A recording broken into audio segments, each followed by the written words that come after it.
Hi, I'm Gabriel Rossi, and you're listening to my interview with Elaine Goodman on Gogoodman.com.au. Go Goodman! Welcome to the Elaine Gogoodman Show, 31st of January. Let's figure out which mic Gabriel is on. I believe he's on that mic. Hello.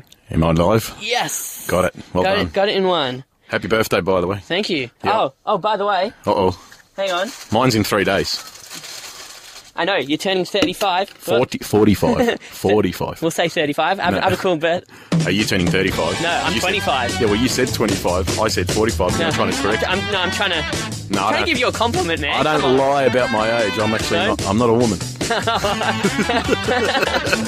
We just spoke about this before. You can't be sexist and racist. Pick one or the other. I'll go sexist. Okay.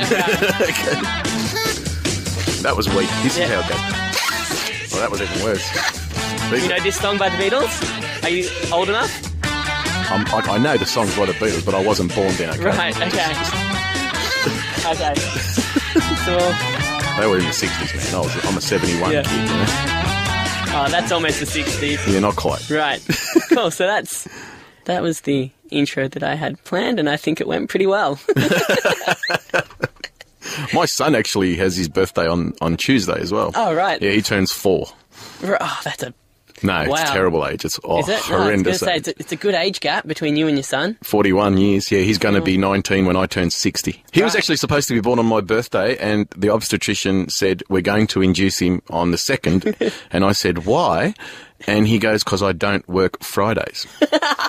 And I said, man, but that's my birthday. And he goes, I don't work Fridays. So were it not for this stupid obstetrician and his schedule, I would have had a son born on my birthday. Well, you could have just winged it and then winged it and then gone into emergency if he did come out, or just wait till he came out. No, the wife had gestational diabetes, and that was the last day, was the 3rd. Right. They weren't going to go a day because that's it. And he said it's born on the 2nd, and I'm very disappointed, shattered. Oh, do you still have a good relationship with him? With my son? Yeah. Or the obstetrician? Your son? The obstetrician I don't talk to. No. My son, well, yeah, he's hard work. Yeah. He's hard work, man. So let's get into the interview. I start off with comedians with this question because it just breaks the ice a little bit and lets me find out a little bit about your background. What's the earliest memory you have of comedy having an effect on you? Oh, Eddie Murphy, maybe? Oh, but as a very young boy. Yeah, a lot of people say Eddie Murphy. Yeah, but even before that, yeah, definitely as stand-up goes, that was probably the first. Yeah. Although I can also remember Ostentatious Australiana song, but routine, whatever it was. That was a #1 hit back in, crikey, it was 30 years ago plus. Yeah. And so I remember being a fan of that. But even as a prepubescent kid, I probably was a Jerry Lewis fan, and still to this day love Jerry Lewis, one of my favourites. Yeah. Did you see him when you came to Melbourne? Yes. Yeah. I went to Hamer Hall when he performed there, and he would have been... This wasn't, the time he came when he got crook. That was like late 90s, about 99. No, this was more recent. Within the last 5 years. Yeah, that's when I went. Yeah. And yeah, look, he's definitely aged, man. He turns 90 this year, but look, he was still a great show. Like, I loved it. Yeah. Yeah. So it was Dean Martin and Jerry Lewis. Yeah. Yeah. No, but to be honest, I'm more Jerry Lewis. Like, I don't have anything against Dean Martin, of course, but I actually almost prefer some of the movies without Dean Martin in it, some of his solo movies, Jerry Lewis was more of like the slapstick silly one, like the Woodley and the Leno and Woodley. Yeah, but behind the scenes, he was a genius. I mean, Jerry Lewis, aside from being slapstick and really funny, he also invented the first form of split-screen technology that we know now use like no one's business today, yeah. So he actually was more to this guy. That's why I've got a lot of admiration, as well as the fact that he's a funny bastard. And also you've got the Marx Brothers as well. I'm a big fan of Marx Brothers as well. So yeah, like, did you know Groucho, for example, pretty much ad-libbed everything? Really? You got to love that. That's brilliant, yeah. Yeah, see, he was a little bit before my time, obviously. Well, I know of Jerry Lewis. I haven't looked into the Marx Brothers so much. Well, their movies were out in the 20s and 30s, mate. That's how we're talking. But it's still, I'm telling you, watch it, dude, because it stands up. Yeah. The jokes are still funny. One of the funniest jokes ever in a Marx Brothers movie was there was a scene in, I think the movie's Day at the Circus, and there was a big man he'd been knocked out cold and he was unconscious, and Groucho Marx, who was the Italian Marx brother, if that makes any sense, says, I think he got a hit onto the head, and Groucho says, don't jump to the wrong concussion. See, to this day, that still kills me, that joke. Right. Did they have kids? The Marx Brothers? I don't know. No? I don't know. They wouldn't be alive still, so... Well, they would. The Marx Brothers well and truly gone, no. Yeah. But I think Groucho died in the 50s or something like that, so that's how long we were talking, yeah. But, yeah, I don't think they... No hand-me-downs. Right, wow. Yeah, even Jerry Lewis, I don't think... I mean, he's got children, but I don't think any of them are entertainers of any sort, no. And you started doing stand-up at the age of 25. Is that considered late? Oh, maybe a tad, yeah. Yeah, maybe a tad. I mean, I've seen later, but certainly, it's borderline. I mean, you got to have, I reckon it's good to have a little bit of life experience behind you before you start. So sometimes when you see an 18-year-old kid come out and do stand-up, you can sort of, listen to the jokes and go, well, it's like immature stuff. Well, not even that. It's more to do with there's sometimes broaching subjects that they can't be an authority on. They just simply haven't lived it. But in saying that, that's not to suggest that they don't work. I mean, as I mentioned earlier about Eddie Murphy, I think when he recorded Delirious, he was like 21, and that was just unbelievable. So this was a guy that was just off the charts funny from the get-go, So that, is he the standout from your argument that you can't start that you're that young? Well, obviously, he's one example. Is there a big difference between 21 and 25? Oh, maybe not. And I've got to say that maybe I wasn't overly, gripped with great material when I started either. I was quite terrible, to be honest with you. Do you remember your first couple of jokes? I remember a lot of them, yeah, and they were all terrible, man. Anything you can say on air? Yeah. There was a routine I used to do, which used to get, a bit of a giggle. I used to say back in the 90s, because that's when it was. So 1996, June 96 was when I started. In fact, the 30th of June 2016 will be my 20th anniversary. So there you go. But one of the jokes, and, back in those days, there was a nightclub in Melbourne called The Tunnel, which was a sleazy sort of reputation nightclub. And so the joke I wrote was, in the 90s, you don't do anything for yourself. If you want something done, you tend to hire things. For example, you want your carpets cleaned, you'd call Cheapest Chips, who I believe is still around. If you want your lawns mowed, you call Jim's Mowing. Was he around back then? Yeah, absolutely. Yeah. And then the tagline or the punchline was, and if you want to pick up a girl or you want to get some sex, you go, and instead of saying, obviously, go to a brothel, I'd say you'd go to the tunnel. And everyone used to laugh at that back then, but obviously it was a very Melbourne-centric joke. And yeah, that was one of my early jokes, and it was pretty weak when I think about it. But in saying that, that was one of the ones that did actually work, one of the few. I read that when you started in the mid-90s, the Melbourne pub scene was grueling. What made it grueling? Quote unquote grueling. I saw that word written. Well, it just was. I mean, and it still is. Like, if you're a new comic now, I think it's even more difficult because you're invariably getting gigs in pub venues that are running not really an entrenched, visited comedy room. It's just like a couple of young guys have approached the pub and said, can we do comedy? And basically they have no money to pay. And you could get there and there'd be 8 people to perform to, and 6 of which are the other comedians that are on. So, you're really doing a bit of that, and it's kind of soul destroying in some sense, because you're not performing to an affable crowd, a big crowd, because big crowds are much easier to perform to. If you've got a room with 300-400 people in there that are all there to see comedy, it's not that hard to sort of get a bit of a wave going. But if there's 10 people in the room and you're a little bit off, there's 10 people in the room saying, I don't want to be the first one to laugh at this guy. So it's really, really tough. So do most cities have somewhere, like we have the Comics Lounge, which is a brilliant venue. It's got, I think, 500 seats. Yep. It's always packed out every night. Do most cities have something like that? Well, yeah, you got the Sydney Comedy Store and a few other. They've got a couple of, satellite rooms around. Adelaide's got a little bit of a circuit. Perth has it's more of a Thursday night thing in Perth. That seems to be going right. And then there's a couple of venues in Brisbane that don't do too badly. That's kind of it there after that. I don't think you can actually live just doing circuit, though. That you could travel around the country and do all those gigs, but they don't pay massively. So, and invariably they're not going to actually, unless you're a bit of a name, they're not going to buy your airfares and put you up. You know what I mean? You're going to have to go there on your own volition. So, yeah. You've mentioned a couple of your comedy idols, more from the past, 30s through to the 60s. Is there anyone from when you were growing up that you saw, like through whether they be American or British? Well, like I said, there's obviously Eddie Murphy. Yeah. Right? So he's kind of similar age to you. A bit older, thank you. Yeah.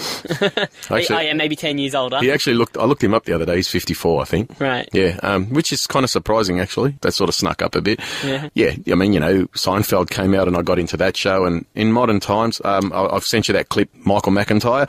Yeah, I've seen a lot of his work now and I'm a big fan. But to be fair, since starting doing comedy, I've tended more to focus just on my own stuff. Not because I don't, like comedy per se. I definitely do. I'm very passionate about it.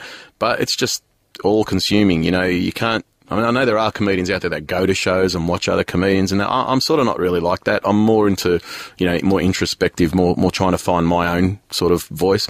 And, yeah, just with two small children as well, it makes it even harder to then justify, oh, sorry, honey, I'm just going to leave you alone with two kids and go and watch a show that some guy I've seen 100 times already. You know, so I can't really get out that often. I mean, primarily a family man before even a comedian, if the truth be told. Were you more of a British comedy or American comedy? I actually think that stand-up, so we're talking stand-up here, okay? Yeah. Forget about sitcoms and TV comedy. Yeah. American stand-up is head and shoulders, in my opinion, above British stand-up. Not from a writing perspective. I think the Brits are probably touch cleverer, if there's such a word.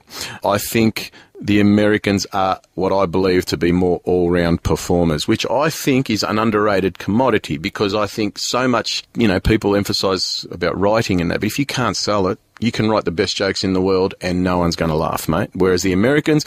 Now, sometimes I guess you could argue that some of their jokes aren't as strong, but because they're just so character-driven and so strong in their performance, then the joke is sold better. I mean, being in a room watching an American stand-up comic is harder to not get engaged as opposed to watching. Can you give me an example to someone you may have seen? Have you seen any? Yeah, I saw Gabriel Iglesias live. I've seen him. He's brilliant. Absolutely. I've seen Tommy Woods. He's an African-American guy that came out, and I watched him, and you're just enthralled, man. Like the Brits are good, but the Americans are just power. There's power there, it's just power. And look, that's not to say I don't like British comedy by any stretch of the imagination. I think British comedy is a bit more... I don't want to say... I think sophisticated is the wrong word. It's a bit more... Like, their writing, I think, is a bit stronger. It's more cerebral. There's no doubt about it. I mean, there are... you could argue that there are some of those styles that come out of America and both. So it's more to do with my overall perception of British humour is that, they are sometimes almost trying to outsmart the audience. And sometimes it works to great effect because the audience will go, wow, I never would have thought of that.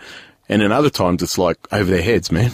Yeah. It's like, dude, that's so sophisticated. I don't know if I get it, So, whereas the Americans seem to be able to stay on a level where the audience always. That's in my opinion. Yeah. In my opinion. So I think guys like John Cleese and Rowan Atkinson and Hugh Laurie, they're very good at falling over. Very funny when they do. Yeah, but at the same time, you could argue some of the Americans' antics, maybe not slapstick per se, but it's, a lot of arm waving and a lot of, so there's a lot of performance, a lot of woohoo kind of thing. So, and a lot of people find that annoying. And to some extent, look, if there's no comedy behind it, I'll find it annoying too. But if you can just stop and take in what's going on, it's a really, I find the Americans put on a really good show. Okay, now, on my sheet, I've got you are a musician as well. How long have you been playing guitar? Oh, well, when I started comedy, I didn't know how to play the guitar. And I actually saw Pommy Johnson a couple of times, who I like very much as an Australian comedian.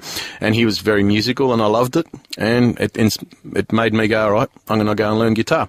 So it was about a year later I started taking lessons. So, you could argue that, 18 years or so I've been playing guitar.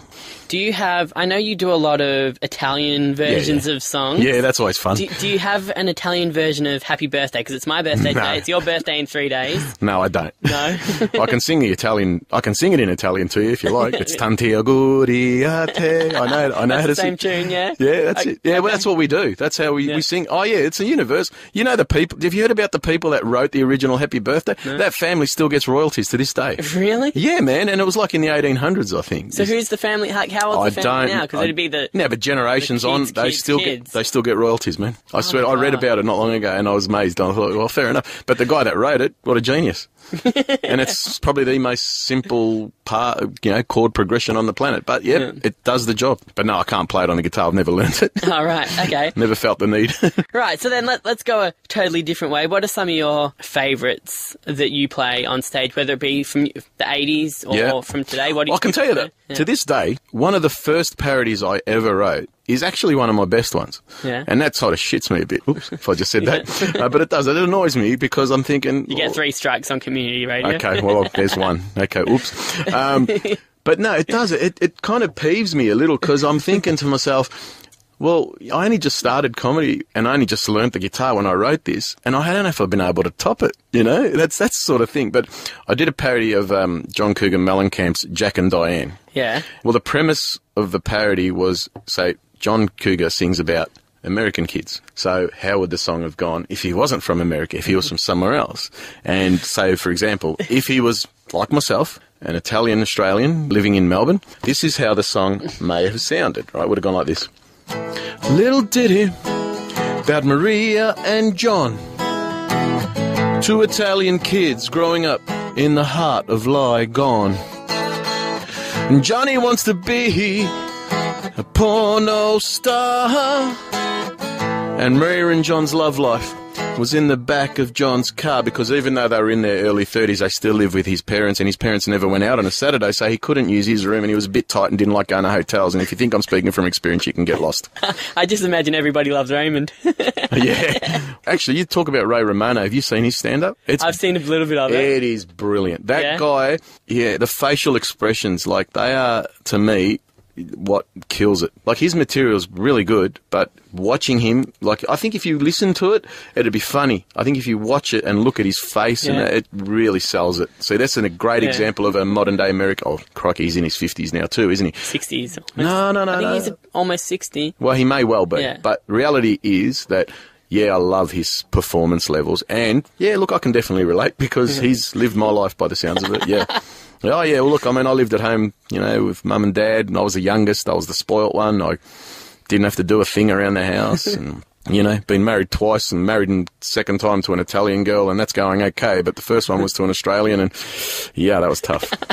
That was hard work, man, Well, basically, it's, I'm not your mum. I'm not your mum. I reckon if I hear that again, well, can I have this? I'm not your mum. Get her to do that for you. Oh, Jesus, So, that didn't last long, the first marriage. I'm just going to let you talk. Well, look, the cultural differences in Australian and Italian marriages definitely play a part.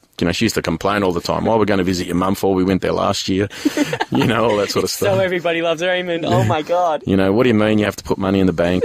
Anyway, all that sort of stuff, right? Mum was pretty upset, though. Look, a lot of people think that mum and would have been happy when the marriage failed, because, they got this, people have got this image that the Italian parents of my generation are unhappy because their kids didn't marry an Italian girl. Now, I'm not going to lie to you. My sister got married way back in 1982 to an Australian guy, and Dad did crack it. She was only 19, though, so it's kind of, you can kind of get it. Dad, on the day, refused to go. And Mum was an extremely strong lady, sorted him out, said, you're going to this wedding, don't be an idiot, right? But on the day, he's like, no, not going. He actually had his overalls on and was working in the garden, and it was time to suit up and go to the church. Are they still married? Yeah, they are. They are. Yeah? They're still together. Yeah. They're fine. It's not so much with me. That's the difference. Well, I mean, they had their issues, because early on they treated him a bit tough. It took a long time for that rift to sort of heal. But now, I wouldn't see there's an issue there. Mum, unfortunately, is not around anymore. But, by the time she'd passed, I mean, they were reasonably close, I guess. Now, in my case, my mum and my ex-wife were close. Like, she was devastated. She's ringing me up, bawling her eyes out, what are you going to do now? And I'm like, I'll be all right. Did you move back into home? Well, that's what she wanted me to do. Yeah. She actually begged and pleaded. She goes, come back, live with me and your father. And I said, Mum, because at the time I was 32, Were you earning a good wage? Yeah, I was comedy? fine. Yeah. Oh, no, well, I was also working a day job back in those days, man. It took me, up until 12 years ago, I still worked during the day. So it took a long time. But, so financially I was okay. I wasn't struggling. And she just was worried. And I said, what are you worried about? I said, I'm 32 years old, Mum. I'm a grown man, And she goes, I'm worried because you got nobody to look after you now. And I looked at her and I said, Mum, I've been married to an Aussie for 4 years. No one's looked after me the whole time. So there you go.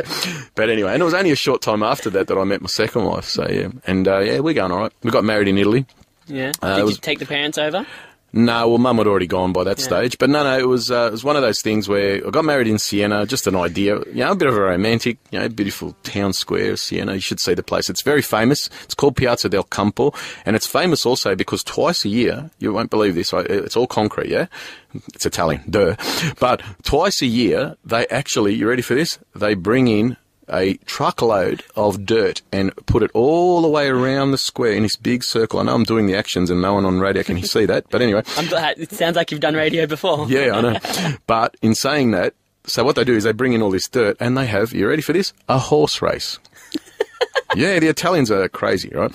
So they do a horse race and it goes around the square.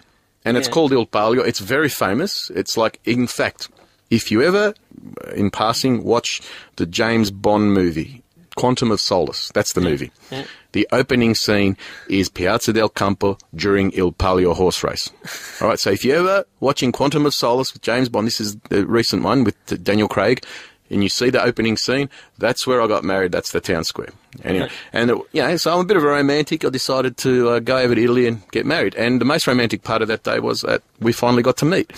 So there you go. Really? Or No, is that a no, joke? that's a joke, joke. right? No, she's an Aussie Italian like me. But yes, no, we did get married over there. 26 past 2, you're listening to the Gogoodman Show in the studio with Gabriel Rossi, and he's got a story to tell. Yeah, when I got married. So you reckon Australia has bad service? Yeah, John, honestly, when you go into a shop, do you think that the service levels here are pretty poor? What do you think? What are your thoughts? It depends on the store, honestly. I've seen some kids at Coles that don't know what they're doing. Yeah. I find, by and large, that service levels across the board are average. And when I get good service, I'm the first one to commend it. But nothing prepared me for Italy. All right, let me tell you. So I'll give you a great example. Now, we got married in the Council of Siena, or the Municipality of Siena, and you need a permit over there, which so this is 2006. So this permit cost us €500, which was at the time was 850 Australian. To get married, or just to use the space to get married? Just to get married. Right. There was just what's called a marriage permit in their council. Because we did actually get married in their church there as well. So I guess some of that money might have gone to whatever. But that's not the bad part. The bad part is I needed to go to the council to get a document signed. And this is how it all unfolded, right? So I went there. It was Friday. We're getting married on the Sunday. I go in there at 10:30 in the morning with this document. And this guy comes out and I show him the document. He goes, "I'm sorry." He spoke English. He goes, "I'm sorry, but the lady you needed to talk to you to sign this, she's not here now. She go on a break." I said, "That's fine. When will she be back?" And he just gave me that Italian shrug. I'm not sure. All right, well, no worries. We'll come back in the afternoon. We went back at 2:30. "I'm sorry, she not come back yet." Which is kind of, I don't know if you know anything about Italy, but they do these big siestas in the middle of the day. Yeah, so the whole town closes down for an hour in the middle of the day. Well, this was 4 hours. But anyway, so I've looked at this bloke and I said, "Well, I'm getting married on Sunday. I need this documentation signed." And he goes, "Okay, I can sign for you." And I looked at him, and I said, "Why didn't you tell us that 4 hours ago when we were here?" And he goes, "You not ask." That's a true story, man. Right, so we've got better customer service than Italy. Well, especially at governmental level. I mean, there is, God, you just can't imagine the sort of things that we take for granted over there that are just rife with corruption. Like, you can drive, did a 4-hour drive all the way from Naples all the way down to the south in Calabria, and there were unfinished roadworks everywhere. And I'm like, what's going on? This is crazy, you know? Like, anyway, I get to the destination and I ask, one of our relatives in Calabria there, and she explained to me that it's basically all mafia driven. What do you mean? Well, two things can happen. Either the mafia step in and say, give us this much money or we're going to blow up your site. So obviously they refuse to give them money and they blow up the site, and there's your hole in the ground. Or there's another situation where you'll get corrupt contractors who'll say, for example, tender for a bit of work on the road, which might be worth €2 million. Then they'll subcontract it out to someone for 1.8 million, and they'd put the other 200,000 in their pocket for essentially handing over a bit of paper, and then that guy will on-sell it again, and then by the time it gets down to the bottom of the food chain, some poor bloke has got $1 million to do a job that's probably going to cost him over $1 million. He can't finish it, and that's what happens over there. So we talk about how bad things are here, like poor infrastructure and all that sort of stuff. Yeah, mate, I know which country I'd prefer to live in. Here you are doing stand-up comedy when you could be in the mafia. Wow. Yeah, well, see, that's a scary proposition right there, but they're everywhere, man.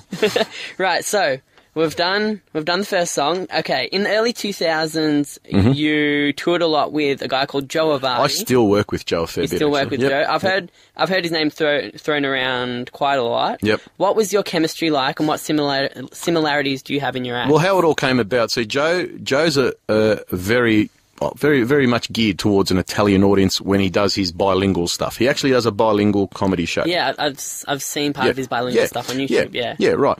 So Joe saw me on just a night we did together at Crown 99, and obviously he heard my subject matter and thought I'd be a good support act.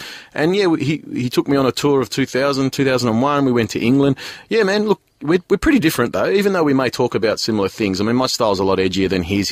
He's always gone for that more family-oriented PG type material, and I've always had a slightly harder edge. But when I work with him, I work clean. And yeah, man, yeah, I don't step on his toes. I don't sort of do much material that sort of kind of goes over his, if you know what I mean. I have my own experience as an Italian. He's got his, and yeah, his is also driven by the fact that he spent more time with his grandparents than what I would have. So his material kind of really comes from that traditional sense, whereas mine's a bit more the modern look on Italians, if that makes sense. Yeah. And I read that you toured the UK a few times with Joe. Three times. 3 times. Yep. What similarities and differences did you find between the UK and the Australian comedy scenes? Oh, well... I like these comparison questions. First, well, while I was there, I did actually do some circuit gigs as well. So whilst Joe and I were doing weekend work, I managed to get some club gigs as well. Okay, so the Italians over there are pretty much the same as us. You know what I mean? Like the Italian Australians, the Italian Poms. You know, they go in their backyards, they've got vegetables growing, they've got concrete everywhere, and none of them pay tax. So they're all the same. Our jokes, as far as the Italians living in the UK went, was almost didn't have to change a thing. You know what I mean? Maybe if there was a couple of Australian references, I just removed those. That's it. The club scene, look, you know what? When I went there last, it was 2006, and at that stage I was only a 10-year comic. I would love one day to go back, because I think, you know, an extra 10 years of experience would have made it. I found the scene over there, like the local scene, a little tougher, only because, you know, it's a subtle cultural shift that if you don't really pick up on it, you're gonna. Interestingly, it's one thing I noticed over there. You're gonna love this. Like in Australia, if you're doing stand-up, the C word is really frowned upon in a massive way. Yet they say it with impunity in their stand-up there. So it doesn't actually have the same harsher edge. Oh my goodness, I did do my research, and very much lucky I did, because if I ever said the word wog on stage in England, it doesn't mean what it means here. In fact, using that word is like saying the N-word when it comes to African-American types, yeah.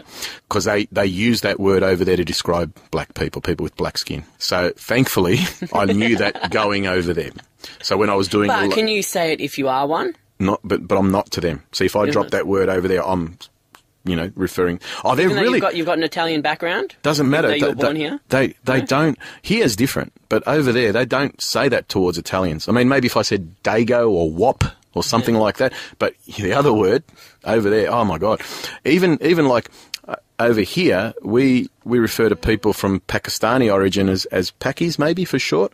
That's another massively offensive term over there. Yeah. So, for example, and I do understand why it's offensive there. They use it to describe all subcontinental people. So, in other words, if you're Indian, Sri Lankan, Pakistani, Bangladeshi, or any of those, they'll throw them into the whole Paki category, which I can see why that's offensive. You know what I mean? That's like, no, you know, you're calling them all the one thing, which is not ideal. But we actually only refer to, you know, the Pakistanis as Pakis, that we wouldn't sort of call an Indian a Paki, would we? We don't do that.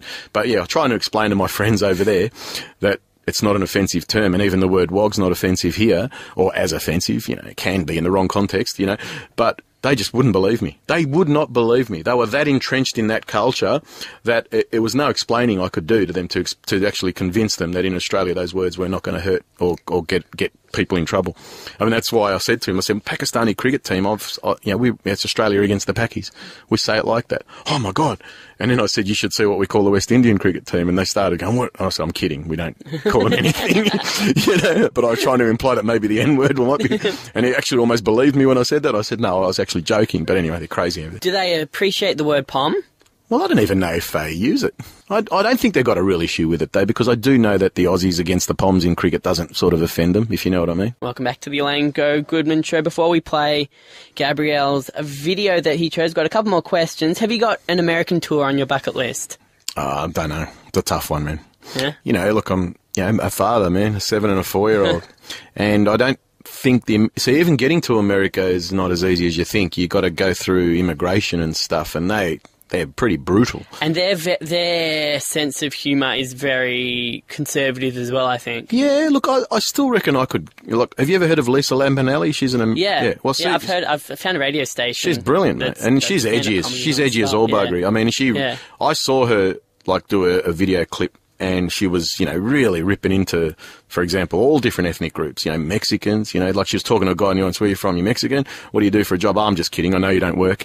Like brilliant stuff and really edgy, and yet they were loving her, and she's got a big following. So, if that's her style and it's going well over there, I don't see why someone like me, who has, kind of similarities there, wouldn't be accepted.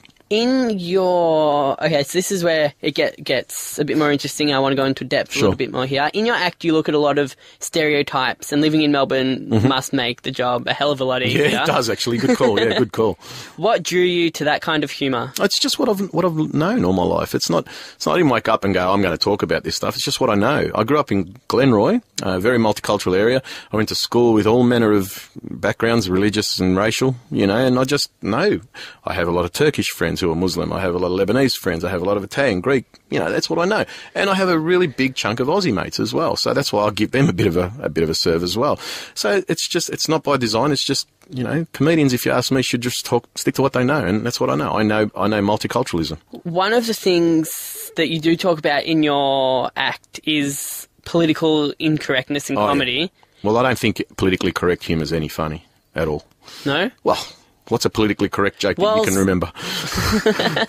They're just not funny. I mean, right. Okay, let me put it to you this way. You don't wake up in the morning and go, who am I going to offend today? But if you're funny, something about a particular idea or joke that you come up with is going to offend somebody somewhere. That's how it is, right? So if you don't have a joke, for example, if you have a joke that is offensive to nobody, I guarantee you that it's probably not that funny. End of story. And I mean, let's be honest though. Unless the chicken gets run over by a car. Well, there is that. But the thing is, like, you could do a joke about the most inane topic ever, and someone somewhere will be able to skew it as an offence to them. And, like, I can't stand how people act sometimes. They go like this is how some people think. Now, I'm making an analogy that's probably ridiculous. Just saying your opinion and you're fine. Yeah, well, there's that. No, but my analogy is this. Let's, for example, say a comedian gets up on stage and does a joke about legs. Aren't legs funny? Blah, blah, blah, legs, those jokes, just about legs. So imagine if someone in the audience actually went, hey, he's talking about me because I have legs. Do you see what I'm saying? Yeah. So they could get offended. And that's the sort of world we live in now, because now if you actually sit there and try and worry about that sort of stuff, you should give comedy away, because there's always going to be somebody. And you know what? If it's 80% of your audience, you need to look at the joke. If it's 1% of your audience, they need to look at themselves. Back when you started and I'm saying pre 9/11 because I think that's when a lot of things changed. Did people care about offensive comedy? Like, were they as offended as they are now? No. What was 9/11 that turning point? I don't think 9/11 was, no. No, I think, no, 9/11 was, that was just catastrophic on so many levels. I do remember doing a gig the night after 9/11, to be honest with you, and the mood in the room was really somber, But, no, I don't think that was the point at all. Did that alter, like, your ability to look at stereotypes at all? No, but I certainly eased off on the Middle Eastern thing for a while. I can tell you now. I used to have a character, and he's the world's first Iraqi comedian. His name was Azif. Yeah, I know, it's pretty... He used to do really lame jokes, like, I recently bought brand new car, my last one was a bomb. Jokes like that, right? And yeah, I stopped doing him for a year. Yeah. And then I brought him back and it was fine. 9/11 was not the turning point. What I think's happened is it's been a gradual thing. I think it's year by year by year, it's just gotten a little bit worse, a little bit harder, a little bit. And then now we're at that stage where, I even reckon social media's had a fair impact as well, about people having a new platform to whinge on, if that makes any sense. So I love Facebook, don't get me wrong, but it's done a lot of negatives as well. Do you think, I guess, terrorism, and that's what people have created the stereotypical Muslim as, has had an effect on the way comedy's gone? Well, you certainly... if you're going to go down that path as a comedian, you've got to be bloody clever about it now. You can't just do the old, hey, bang, bang joke. You've really got to be smarter now. So, like, could you say that I bought a car the other day, it was a bomb? Yeah, can you say that now? Yeah, no, I can still do that joke now, because that's kind of a silly joke. It's not really... there's more to that joke. It's also a play on words, isn't it? They call a bad car a bomb, don't they? Yeah. So that's the joke. The joke isn't... Tundra. Yeah, exactly. Yeah. Right. So as long as it's got a bit of an element of, something that you've put a bit of thought into, but if it's a really, really obvious sort of joke, you're just going to get a groan and you're just going to get people going, nah. I mean, it's definitely different than it was 20 years ago, but, it's not in massive leaps. I mean, it was still there back in the 90s, but just now it's just a bit harder. Do you see it going back the other way to Yes, where people I do. are more relaxed? I do, actually. Yeah. I do see that people are just a little bit tired now, a little bit tired. It's like that, the freedom of expression now has actually definitely had some restrictions put on it. And whilst I don't approve necessarily of people just saying whatever they want whenever they want, I mean, yes, I do approve of that, but at the same time, you put it out there, you're going to cop a backlash, you've got to put up with that too, right? What I'm saying, though, is that people are really sick and tired of, okay, a great example, the Adam Goods saga.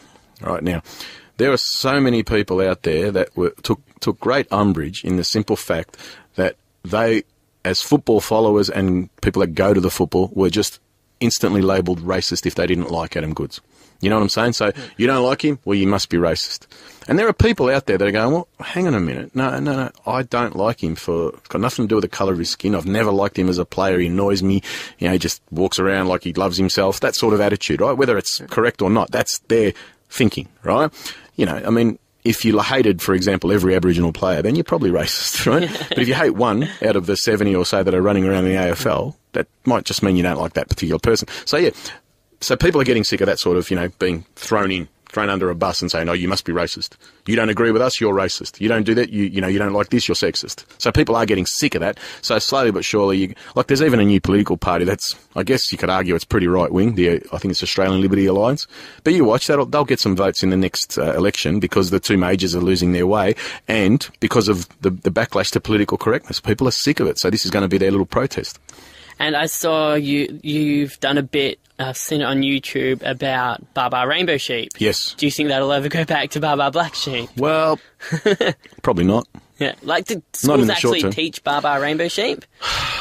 What's your 4-year-old learnt? No, I'm pretty sure he learns Baa Black Sheep, to be honest. But mind you, we live in Bacchus Marsh.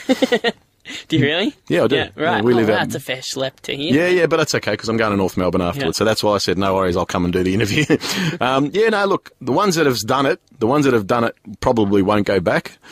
The ones that are, haven't done it yet, they may never change. So, but look, it's horrendous. I mean, of all the words rainbow, why that, Yeah. Oh, that's inoffensive because, we'll just throw every colour in the planet so no one can get upset. Well, what about the gay people? They've got the rainbow as their symbol, haven't they? Well, haven't you seen all those things on Facebook? Anyway, whatever.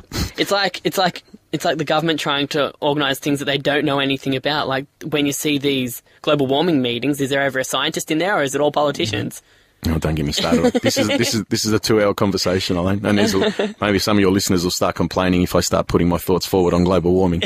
Now, Michael McIntyre, he has his Comedy Roadshow on every Saturday night on the ABC, and I've watched a bit of him. How did you find out about him, and what do you like about him? I saw that too, but I also... This clip was sent to me via Facebook from another parent. Oh, you got to watch this, Gab. And, yeah, man, he says it beautifully. If you have got young kids and you don't find this funny, there's something wrong with you. Do you want to have your mics on so you can do a running commentary? Yeah, if you want. Yep, okay. So we'll play it now. No worries. And there are people in this room who do have children, and there are people in this room who don't have children. And the people who don't have children, they think they know, don't they? They think they know. They know what it means. They really do think they know. Sometimes they chat about it, don't they, in their little couples? No comment. I'd love to start a family one day with you. It'd be lovely. You'd make a really good dad. Oh, I think you'd be an amazing mum. Wouldn't it be so lovely having little versions of you and me running around? I'd love to have a family. And you think you know what you're talking about. You have no idea. You have no idea. Yeah, nothing can prepare you. You have no idea how difficult things will become in your life. Things that you don't even consider to be things will become nearly impossible when you have children. I'm talking about things like leaving the house, for example. It's so hard to leave the house, I'm telling you. Without children, leave the house. Shall we leave the house? Yes. It's brilliant, isn't it? It's like this a production. This is how I leave the house almost every day. Lucas, Oscar! Come downstairs! We're late! Why aren't you downstairs? Put your shoes on. I don't know where my shoes on. Put your shoes on. Go and find your shoes. Where did you see them last? On my feet. After that, get your shoes on. Come here, come here. Arms up, arms up, arms in, arms in, arms up, arms up, arms in. That's my wife. She's so tired. Killer stuff. What arms, darling? Where are we going? I want to go to bed. Where are we going, darling? Darling, you've got Lucas's shoes on your hands. I found your shoes, darling. You put your shoes on. Where's Ozzy? Come downstairs! We're late! Put your coat on. I don't want to wear my coat. You know, people without children, you know how you do zips up? I've seen how much time you have in your lives. How you focus on it. You get the one with the fabric. You just pop it in, don't you? Nestles in. Then you pause, thinking about your free life and what you might have to do later that day. And then you just glide up, don't you? You think you don't have time for that shit in my life? Every single morning. That's two. Stay still. Yeah, been there. I've broken a zip on one of my daughter's tops once, yeah. You didn't strangle her, did you? No. Oh, no, I punched her in the jaw once. Like, I came up really quick and I got her in the jaw. I'll never forget that. It's the only way it'll work. We have to all go, bye-bye, Ozzy. We're all going then. We're all going. My other son loves it, the 6-year-old. We're leaving Ozzy. We're going to stay here. Yeah, we have to do that with Anton. Yeah. Come on, come on, Anton. No way. All right, see you then. Okay, bye-bye. My brother's name is Anton. Bye-bye, There you go. Ozzy. Bye-bye. But he doesn't care. He just goes, Bye-bye. Yeah, that's Anton. then we have to come back in and explain to him, we're not really leaving, darling. We love you. It's okay. I'll buy you something if you come. Will you come if I buy Yeah, you you have to something? bribe the kids left, right and centre to get them to Every do single stuff. time we Absolutely. leave the house. The other day we're leaving the house and I just had enough. I just said to my wife, I'm sorry, I can't You ever do done this. the We're pony? bluffing. We're saying bye-bye No, to but him. Shopkins. And then my wife says, Shopkins let's go and toys. get him. That's Stop. the No, thing my I've had daughter's enough. into. Yeah. Shopkins. Stop. I cannot go through this every single time we leave the house. It's driving me insane.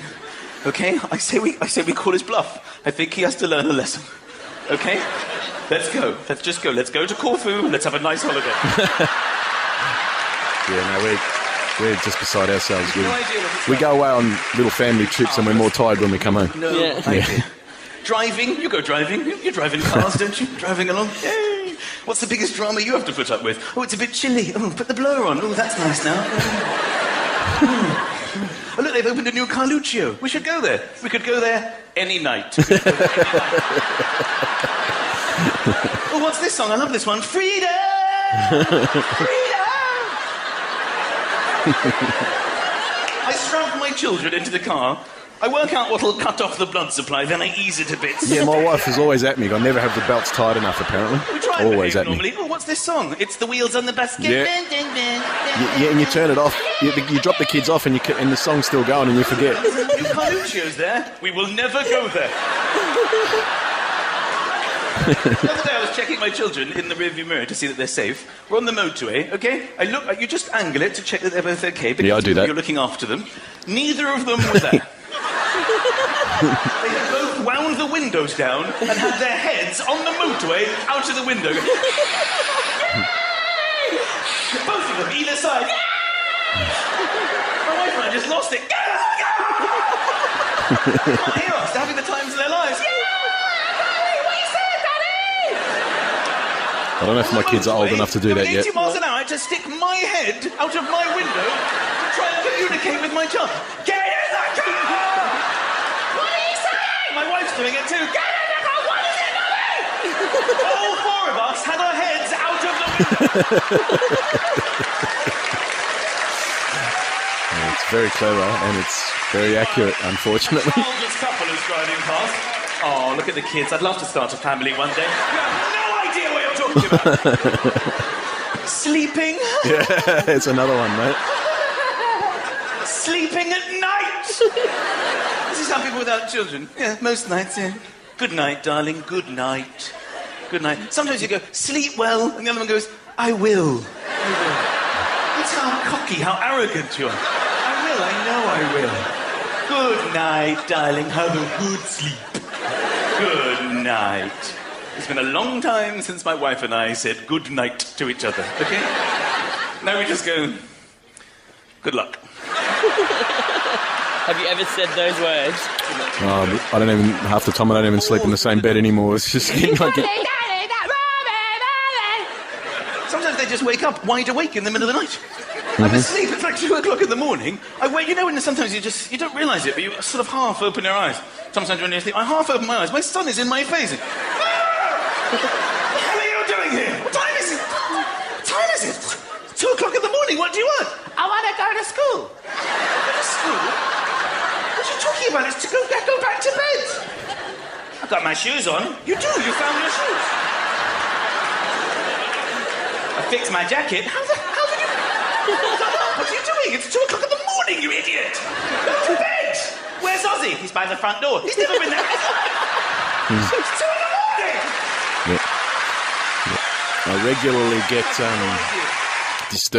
disturbed by my 7-year-old tap, daddy. What's up, Sienna May? That's my daughter. Called her Sienna May because we got married in Sienna in May. So, Right. And I'm like, tap, tap. What do you want? What do you want? I want to sleep with mummy. And I'm like, yes, so do I, but I don't have any luck either. Go away. Yeah, but that's my life right there, man. So that's why that hit a chord with you, that Absolutely. particular video. Yeah, it was really eloquently put and hilarious at the same time. But yeah, all true, all relevant, all funny. Very hard to leave the house. Sleeping. Oh, we've just had a nightmare 7.5 years. We just have not had a good night's sleep. And he nailed it. Now, let's go back to the music part of your routine. When did you decide to put music into your routine? Yeah, and who was your influence? Yeah, as I mentioned earlier, that Pommy Johnson guy, I watched him a couple of times and thought, wow, I really love what he's doing. And I always had a knack, even as a kid, for writing, parodies. So I used to do little muck around ditties when I was little, and I thought I could do it. And yeah, sure enough, I played for you pretty much one of the first parodies I ever wrote, which was John Cougar Mellencamp. And like I said, I wrote that 1997, and I still perform it. Not so much at clubs per se. I try and sort of do it more for corporates and private functions stuff. Yeah, it still works. But nowadays, I always look at as I'm getting older. Obviously, my audience is getting younger, and I'm always sort of concerned that if I keep running out all these old songs, like I've got a parody of even someone like the Red Hot Chili Peppers, and I'm thinking, now they're actually not really around anymore. Like, they were big in the 90s. Now this is 20 years ago.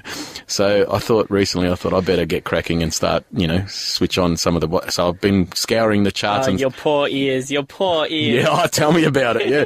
Well, I don't know. Some of them have struck a bit of a chord, like even Ed Sheeran. I actually like Ed Sheeran. I think he's pretty good. So I've done a couple of his. And to be fair with you, I reckon there'd be a lot of Justin Bieber fans out there, or not fans, a lot of Justin Bieber haters out there that would be really annoyed, because his new album's actually very good. Yeah. Like, that would really upset a lot of people, I reckon. But yeah, man, I reckon he's nailed it. So yeah, I've done a Bieber parody, and I've got an Ed Sheeran parody. You want to hear him? Okay. All right, so this is Thinking Out Loud by Ed Sheeran. But put your guitar's mic back on. No worries. So this is how the song might have sounded had Ed Sheeran come from an Italian background. Not that any redheads are Italian, but... When you are the son of an Italian, all you do is eat and eat. You will always remember the taste of Mum's food, and you will always eat there twice a week. Mama, I will be loving your food till the day I die.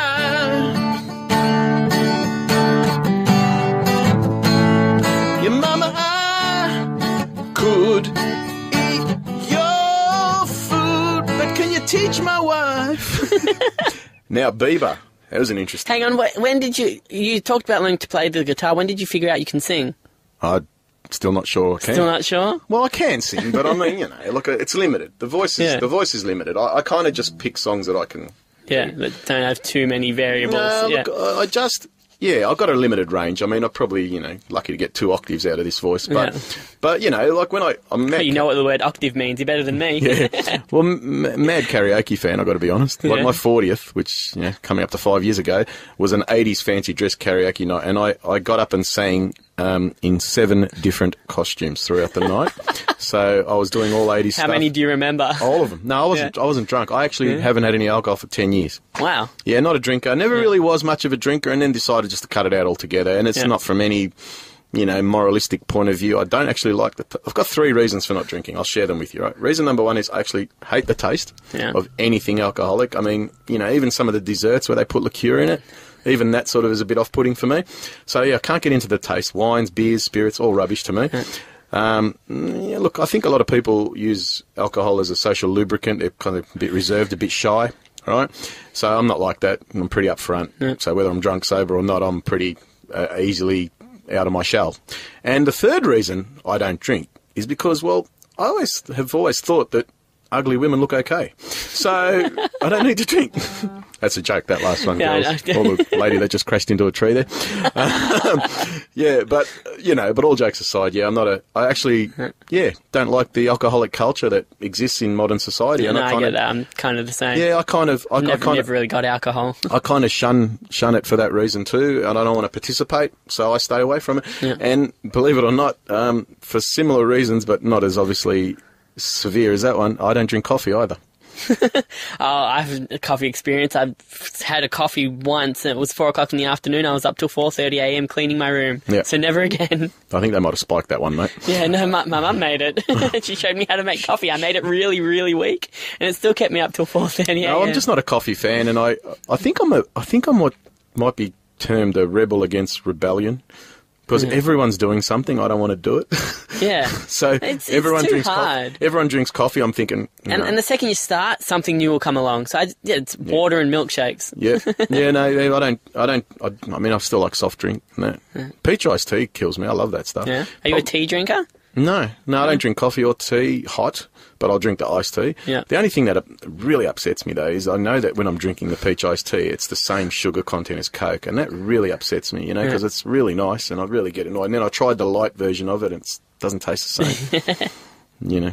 Can I do a Justin Bieber song? Really quick? Yes, you can do a Justin Bieber song. Because I just want the people out there that might be really young to know that I'm cool. Is it one of his classics? Nah, new one. New one? Yeah, this is the song, the song Sorry? Oh, yeah? Yeah, this is my version about my life experience. It goes like this. Is it too late, Mum, to say sorry? I should have never married an Aussie. I know I made my mum and dad worry. I know I let my family down, but it's okay, I got a wog wife now. Oh my God! I'm working on another one. I haven't got the chords yet, but I thought of it on the way down here. You know that other song he does, "Love Yourself." No. But if you like the way, na na na na na na na na, you can go and love yourself. That one. I haven't heard that one. Yeah, it's really nice. So I'm telling you, his album's really good. Yeah. And that, like I said, all the Bieber haters, man, they'd be devastated. But I'm working on another one about my ex-wife saying that you can go and cook yourself. Because let's face, I lived with her for 5.5 years, and honestly, and there's more reasons for the fact that, that we didn't eat at home much. Like, she used to work Crown shift work, and I was out doing comedy and whatever. But yeah, like, honestly, we never had home-cooked meals, It's just the way it was. I must admit, I got pretty fat too. No, I did. I used to eat rubbish all the time, so I've lost a lot of weight the last couple of years, so, Yeah. I find musical comedy very interesting because there are a few different aspects to it. It can be well written but not funny. It can be well written and funny. Sometimes it depends on facial expressions or tone or even pauses. Mm-hmm. And sometimes the music can be too loud and you can't hear all the lyrics. Yeah, definitely. How do you make sure you get the right balance to make a song audible, funny and well written? Okay. Because even sometimes Tim mentioned his piano playing is too loud and you can't quite hear his lyrics. Mm.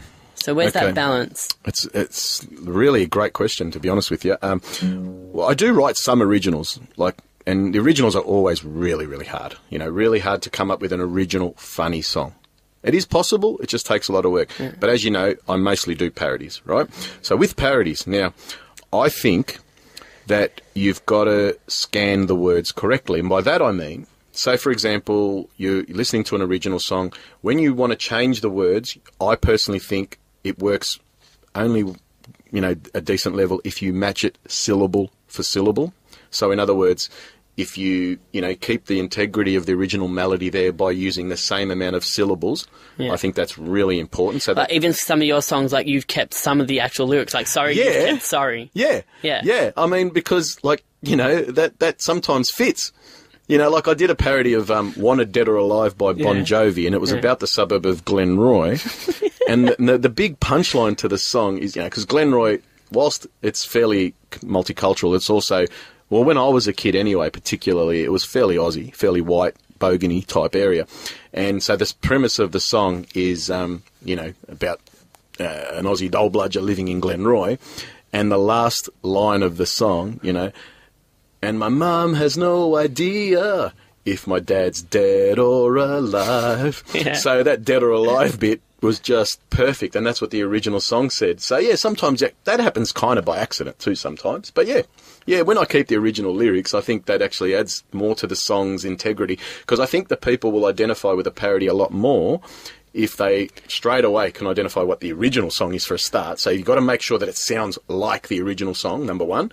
And number two, I think it's really important to match the syllabic, you know, because then that way then they'll, you know, won't be straining so hard to hear what you're saying, because it'll be easier to follow because it'll fit the original melody. So and then of course you just need a good sound system as well. I mean, that's, you know, technically what you need. So, yeah. And, yeah, how do you get the balance between not going too rock star and strumming like crazy and then kind of no one can hear what you're saying? Have you ever had a gig like that where you've realised I was playing too loud and maybe some people didn't hear the lyrics? I'm sure. I mean, I use soft picks for making sure you don't mumble any lyrics Absolutely, as well? yes. Diction is very important. I make sure that I really enunciate the words. But I also, you know, use soft picks, because I don't want the guitaring to overpower it. So, yeah. So these picks, you know, like you can have those real rock ones, right? You know, but I just like to just strum gently, you know, so I definitely play it low, yeah. Oh, yeah, you're right, 100%. And even with the sound guy, we do sound checks usually at the start of the night, and we get the balance before the show, yeah.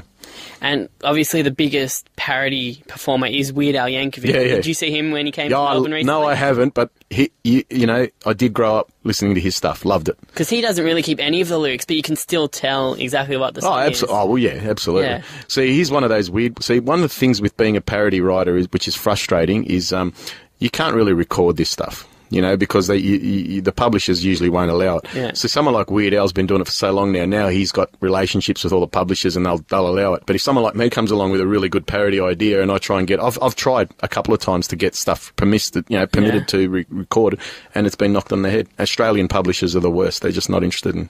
APRA as an organisation, they used to go after me when I was just an amateur comic just starting out, because they saw me on Channel 31 doing all these suburb song parodies, and you know, this guy kept ringing me. You can't do it. I said, well, mate, I'm just doing live performing. What are you going to do? Oh, you know, it's going on to TV. I said, yeah, it's community television, mate. You know, they were really full on ringing me. I finally got off my case now. But, yeah, I just didn't understand why at the time. Yeah, you can't record them. That's the frustrating aspect of it. If you have enough money, you can. Well, I don't think so. Can't you, like, buy... No, because you see, you can cover songs. Yeah. But we're talking about changing lyrics here. Doing parodies, yeah. Yeah, so that's a bit different. So covering songs is not that big an issue. It's about changing the song makeup. Then you got a problem. I mean, you know, you could argue that if I wanted to record a song that was a parody and I changed every eighth note, you know what I mean? That actually you could almost get that through. Yeah. But, you know, I don't. Then it loses a lot to me. So, you know, you can actually record, like, really short versions. Yeah. You know, but, yeah. Like you play here. Yeah. I mean, I could get away with doing live performing, I don't think anyone's going to hassle me about it. But, yeah, if I put it out on a CD and try and make money out of it, yeah, might be in trouble. See, I've done a couple of rap parodies and turned them into interview requests, and it's fun, right? It's really fun writing them. I've made a couple of music videos, but, you know, you can't take them any further. No, you can't, unfortunately. Yeah. Like, it's one of those things. But that's why YouTube's good. You can put it on there and no one's going to care. No, but the thing is, if I put it on YouTube and then I start making money out of it, because my YouTube account is monetized, so it's not getting, I think there's $100 sitting in there. You know, I mean, I got mates that make, you know, $3-4 grand a month on YouTube, you know, because they've got like 1 million subscribers, and, you know, these are young guys usually. So, yeah, you can actually make money even on YouTube there. So you've got to be careful about that, because then what happens is if it goes big on YouTube, then you'll get asked to take it down by some publisher if it is one of those ones that breaches copyright, Right, and you're currently part of the Wild Woggy Christmas Tour, which has been... Well, Wild Wogs show. We did the Christmas version that you saw, Yep. But we're also taking, you know, Wild Wogs to Adelaide Fringe in about a month. Great sales already. I think we're doing 3 shows, so we've got 1,200 tickets to sell. We've already sold 7 something. So we should sell out the 3. We've sold out the Friday night. We've got the Wednesday and the Thursday to go. And then we've got a couple of shows in the Comedy Festival. We're going to do the Wild Wogs. And then we're also going to do, I think, one more visit to Perth this year, which will be May, June, maybe, and then a couple in July. And I think that'll be it for that. And then after that, I might be working the rest of the year with Joe Avati. He's doing a 20th anniversary tour because he's also hit 20 years as well. Yeah. I read that you've had a Christmas special at the Comics Lounge since 2001. Correct, every year. What do you like about Christmas? Oh, Is it the Italian aspect of it? It's not even that. No? We did one show in 2001 and got a lot of people. So we thought we'll do another one next year. And then we'll do another one the year after. And then by about 2006 or 7, it was, we were doing 4 shows, like at the Comics Lounge, and they were packing out. It was really good. So then I got some big names on board. Then we started getting Tahir involved. And then George Kapanaris came on board. And then even a couple of years I had Joe Avati in it. And then we took it interstate. So now it's just grown from there. It was never really designed as a, let's do something for Christmas. It was more like, let's put a show on at Christmas time and we'll give it a Christmas name. And then, 15 years later, it's still going and getting bigger. But I might scale it back just a fraction this year because, I think doing all those shows in December kills my corporate. Because that's where all the money is. Well, not so much that, but you're right. But I just knocked back so much corporate work in December last year that I thought, oh, geez, like I ended up financially still pretty good because the shows sold well and whatever, but I would have been better off had I have taken a few of those corporates, Corporate's a big thing. I've talked to a few comedians like Marty Fields. Corporate is a big thing in Australia because there isn't anything like Saturday Night Live on TV. And exactly right. You can't do Hey Hey Saturday. Shows. Hey Hey Saturday, Rove Live. All gone. Is that annoying? Oh, it's very frustrating, especially when I'm, watching I'm a Celebrity, Get Me Out of Here coming on to TV. I mean, that's, you want to talk reality TV to me, I'll spend 2 hours just hanging around and you're really disgusted the fact that people watch it, Because that's what people call entertainment now, I don't get it. Will we get a talk show soon? Don't think so. No? No, I wouldn't. I can't see it. Have you ever been invited on Have You Been Paying Attention? No, but, once again, I probably don't travel in the right circles, And that's okay. Like, the fame thing for me hasn't really it's really taken a backseat since the kids come along. I haven't really put my hand up for a lot of that stuff. Don't get me wrong, I'd still take it if it was offered to me, but I'm just not going to go out of my way. I've got too much else to, focus on, You mentioned your family. You talk about your family a lot in your show, and the stereotypical Italian family. Yep. What are you like at home? Are you a funny dad? No, I reckon if my daughter was here, she'd say I was funny. She reckons, I make her laugh a lot, Well, she's 7 and your son's 4. Does your wife think you're funny? Look, she does. I mean, but as women will often say in these situations, they're only so funny when you have to wash their undies, you know what I mean? Like, in other words, they see the underbelly of you as well, so they don't see you as the clown, because, there's a serious side to what I do. But, definitely at home, I'm trying to get my daughter's head around a thing called sarcasm, so she understands when I still don't get that. I'm like Sheldon. Really? Yeah. Okay, well, you got Asperger's too, have you? No, and I'm not 6'9". I just don't get sarcasm. Look, the reality is that, I'm sort of trying to teach her the sarcastic wit, only because, like I like being sarcastic, as in, I don't know, what did I say the other day? I said, if you don't put that down, I'm going to throw you off the roof. And she's like, are you going to throw me off the roof? I said, no, I'm just kidding. I said, that's called, I'm being sarcastic. I'm joking, just trying to be funny. And then I say, you're going to hit the ground and your head's going to explode in a million pieces. And there'll be a little million Sienna-May's heads running around. And she's looking at me and I'm saying, she's slowly starting to I when I'm actually, just talking rubbish, you know what I mean? Yeah, so just silly. But then that takes away your power as a parent.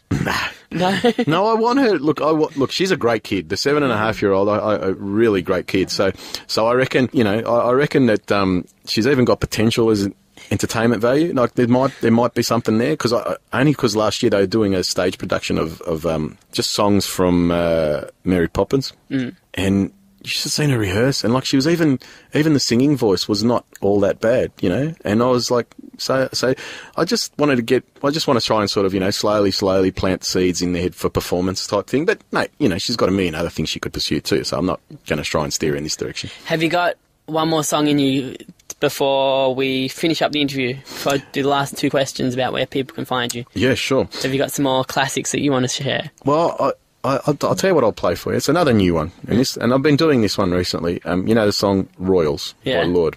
So it's a little bit of a subject that's close to my heart. It's about Aussie food. Right now, because I say it on stage, I really enjoy Australian cuisine, and that's a bit weird because people say, "What are you talking about? What cuisine?" Well, you know, the old roast, steak and veg. That's all Aussie cuisine. So what I wrote is a song parody through Royals about Aussie cooking, and it criticises the fact that whilst I like Aussie cooking, that Aussies by and large aren't very imaginative when it comes to using spices in their meals. They don't use fancy stuff, you know, like salt. So this is what I came up with. It's the tune of Royals. You know I never had steak and veg until I had dinner with my Aussie friends at their house. And they used lots and lots of Heinz Big Red. And then they made me a salad, and it had no dressing. 'Cause when the Aussies cook, they just get meat, chuck it in a fry pan, cook it on one side, and then they flip it over. They don't care. No spices to give it flair. In the salads they cut up lettuce, chuck in a tomato. If you're lucky, maybe you'll get mayo. They don't care. But us Italians, as you're aware, we use garlic and oil to give our food some taste. Then we use tomato paste and hot chili for a buzz. And then we say fanculo. Well, that's Italian for up your bum. So fanculo to your whole damn family. Yeah, and that's because the Italians, if they don't like you, they hate everybody in your family, even if they've never met them. Did you know that? No. So if I didn't like you, that would mean I would hate your parents, your cousins, anyone distantly related to you, I would have a problem with. That's just how we operate. That's the mafia influence. No, that's just the Italian. That's the Southern Italian. We just love hating stuff. We do. Like, you know, and anything associated with something we hate is definitely got, you know, any friend of yours is a friend of mine. Well, the enemies apply word as well. And you were born here, but you seem very Italian oriented. Well, I mean, you get a mix of both the Aussie culture and Italian culture. I was born here to, you know, the first generation Italians. You know what I'm saying? So my parents came here, you know, as migrants. So I'm the first generation. It'll be interesting to see, you know, my kids, what they'd be like. I don't think there's going to be a strong Italian influence there, you know. So, but but I still had mum and dad both spoke English, but you know, they also would speak to me in Italian as well. My Italian probably isn't as strong as it could be, but, you know, I do find when I went to Italy, my goodness, it came back. Oh, yeah, I was really holding my own really well over there. So, yeah, it was interesting. I mean, there's a bit of an issue with dialects because we all speak differently in different parts of Italy. But, you know, so when I was in Rome, they speak Roman pure Italian. And my Calabrese dialect was a little bit, like, foreign to a lot of them. So I had to make sure that I tuned into the but that's, other than that, it's in good. English, there's not really different dialects. I mean, you know, you could argue that some of our slangs, you know, like you can go to North Queensland, they'll have a different way of talking. But no, it's not like other countries. Yeah. They really change it up big time. Yeah. What else have you got planned for 2016? You're going to link up with Joe Avati again? Yeah, I think so. In the second half of the year, I think I'll be doing a bit of work with Joe. We'll be bringing back the Christmas show in December. Do you get your own comedy festival show? Yeah. Well, I'm part of the Wild Wogs festival version. So we're doing just 4 shows, mate. I'm not going to go crazy this year. Look, I find with festivals, if you do, you know, the whole 4-week run, you know, it's draining, man. It's like full on every night out. You know, it's not ideal. So I'd rather work in a larger venue, sell obviously as many tickets as you can to a reason. It's a bit of a risk, sure, but you know, you take that risk and you put on a bigger show in a bigger venue and you do less of them. You know, like working 20 nights in a row in front of 80 people, or you can work 4 nights in front of 400. You know what I mean? Yeah. And make the same money. Oh, that's if you sell tickets. Obviously, there's no guarantees there. So that's the festival. Yeah. Then I've got. Yeah, I think I'm going to have a pretty decent year. Last year was amazing. I had a very big year because we did a lot of the Wild Wog show, and in Adelaide, I'm doing my first ever. I know this is ridiculous because the Fringe has been there since I started, but I've never done the Adelaide Fringe Festival. Yeah. So I'm finally doing a solo show there. And because of the popularity of Joe Avati and how well known he is amongst the Italian community, I decided to call my show Gabriel Rossi, that other Italian comedian. Well, I mean, hopefully they'll get that because a lot of people have seen me with Joe, but probably don't know my name. Yeah. I hear that there's that guy that works with Joe, you know? So I thought, well, here I am, that other Italian comedian. And actually, that one's selling pretty well too. That's really good. We're only doing 6 shows there for the solo show, and that's only in a small venue. But I'm just happy to just dip my foot in the pool. And I've heard Adelaide Fringe is really cool, whereas the Melbourne Comedy Festival, I think, is pretty hard work, to be honest. And finally, where can people find you? You said you like Facebook. What do you think of the whole social media thing? I love Facebook. I love Facebook, man. Like, go to my Facebook page. I've got a fan page, but so you know how on your main pages you're only allowed to have up to 5,000 people, and then they stop you adding. So, you know, just go to my fan page and like it. It's called Gabriel Rossi Comedian. And, yeah, look, you know, I love the interaction with, like, it's me talking on that. Yeah. You know how people sort of they have their pages managed? Yeah. Well, it's me. It's me. So if you get a response from me, if you send me a message, you're getting a response from me, you know? I love Facebook. I'm not really big on Twitter, you know, Instagram. Might set up an account this year. I don't know if I'm bothered. Snapchat, no, I don't do nudity. You know, so Facebook's brilliant. Like, it's a really good platform to promote your shows. We really had a successful tour of Wild Wogs because of Facebook, I believe. And you said before that social media has maybe kind of contributed to the political correctness of comedy, but only what do you like about it? In saying that, it's only given more people an opportunity to put forward their concerns. So therefore, you get these bandwagon jumpers who jump on with hashtags, and you know, and all of a sudden, one person's disdain and contempt becomes 1,000. You know, but what's good about it is it's a cheap and effective way of promoting your shows. You know, you put up event pages, invite people. You know, they talk, tell someone. You know, next thing you know, you're getting ticket sales that are directly attributable to your Facebook posts. So it's really, really good from that point of view. In fact, if I wasn't on Facebook, I don't know how I'd be making a living right now. Really? Oh, truth be told, yeah. And other times throughout the year, though, you can see me very regularly at the Comics Lounge. I'm often there almost weekly, at least, doing guest spots and whatnot. So yeah, we got through my page, even with all the cool stories in the middle. So I'm pretty proud. Good. Thank you very much, Gabriel, for coming in. Good luck for the Comedy Festival, for the Fringe Festival, and for linking up with Joe again. Yep. And maybe we'll see you on TV again soon. Have you done radio? No, just bits and pieces, mate. Bits and pieces. Yeah, look, once again... More of the comedian's comedian. Yeah, pretty much. Yeah, I'm a road comic, man. I like doing live shows. You know, and that's really where it's at for me. Instant gratification, you do the joke, people are laughing, great.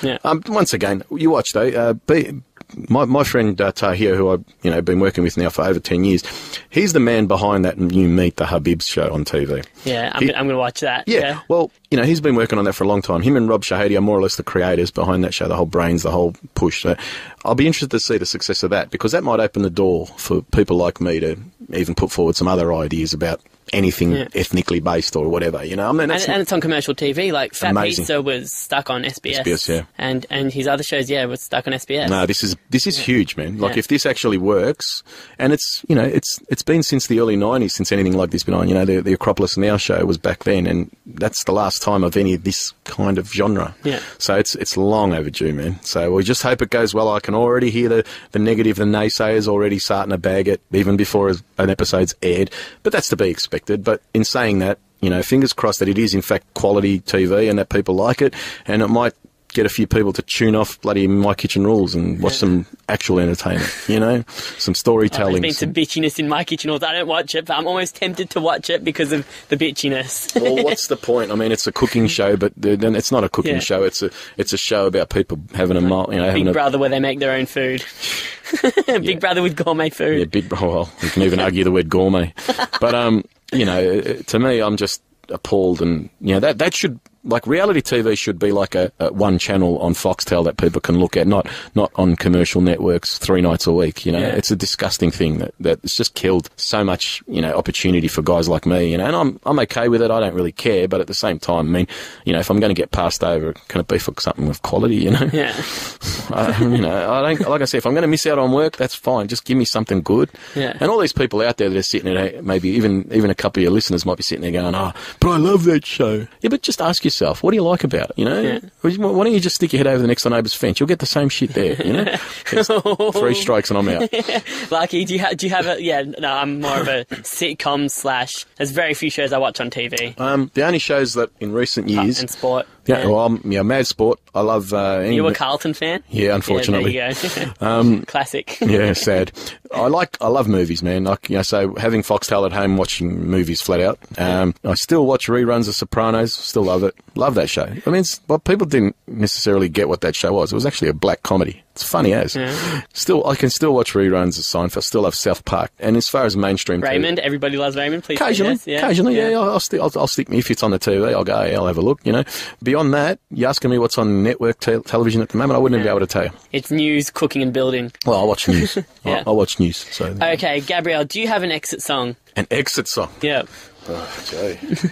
I don't know. You put me on the spot here. I don't know. One that you're happy to leave the listeners with, and they'll leave a good image of you. What's one that you can leave us on? Something cool, maybe a bit of a rock and roll rebel kind of. No, how about a slowie? How about an Eric Clapton slow? Okay. So this is my Italian version of Tears in Heaven by Eric Clapton. Do you know the song? Do you know the original? All right. So if he was Italian, this is how the song might have sounded. Mario's my name, and I live with my parents. Soccer is my game, and I have an ethnic appearance. I must be strong. Stand up to Mum. She said that I'm too young to leave home. I'm 47. There you go. And you still laugh at your own songs. It's brilliant. Oh, I only laugh at the whole notion of, like, it's just too personal. Like, I left home at 28, and I know that that's young for Italians. I didn't plan on leaving home for at least another 2 or 3 years. Yeah, man, look, it's just too easy, man. I was like, get up in the morning, go to the men's room, and go back to my room, and bed was already done, you know what I mean? Like, my room was always tidy, and I never tidied it. There's always food in the fridge. I have my dogs there, I have my Xbox, I've got everything I need. Yeah, and I even come home from work once and Mum had put all my pornos in alphabetical order. Really? No.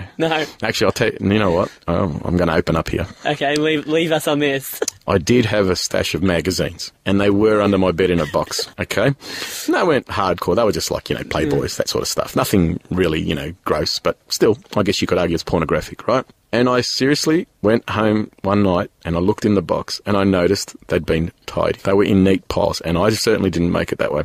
So I queried Mum, and she said, yeah, she tidied them up. and I asked her, I said, well, I'm surprised you didn't throw them out. She goes, no, you'd get too angry. So I actually had Mum a little scared of me. I think this is by the time I was in, like late 20s, Oh, God. So she was actually a little bit frightened that I would get annoyed that she was going to throw because my younger days I would have thought, Mum finding that stuff, grab it straight in the bin. Yeah. But no, when I was an adult, she thought, no, he'll get too upset. So I'll better just tidy them up. So they were in neat little piles. So that's a true story. So the joke is inspired from that. Yeah. I don't know if I can make stuff up completely out of the blue like that. You know what I mean? Like I've made up a few jokes out of completely nothing, but most of my jokes have a real element of truth behind them.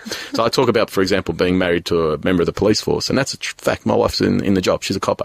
And I say that, I like being married to a pig, and it's really funny because now we live in Bacchus Marsh, and that makes her a bush pig.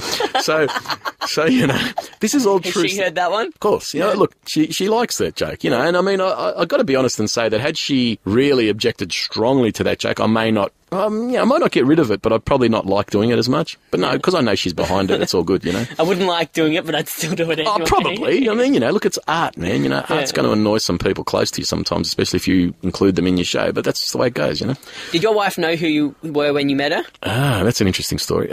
She'd never heard of me. She went to the Armadale Hotel to watch a comedy night. I was performing there. And so that was the first time she'd seen me. And now I also, and even to this day, I still do this work. I also run a promotional sales company for the Comics Lounge. We send guys out selling Comics Lounge ticket packs and we go to work areas, industrial estates. 2 weeks after she saw me for the first time, I walked into her work and I sold her some Comics Lounge tickets, and that's how we met. That's the only time I've made any money out of her too. Ever since then, it's been one-way train. I asked her out on the spot, got a number, and we went out for a date the next night. And that was way back in 2003. What about your first wife? Had she heard of you? No, she hadn't heard of me. She probably still doesn't know who I am. We'll leave it at that. Yes. Right. Gabriel, it's been a pleasure. Good luck for 2016. Might even bump into you again sometime. Cool, man.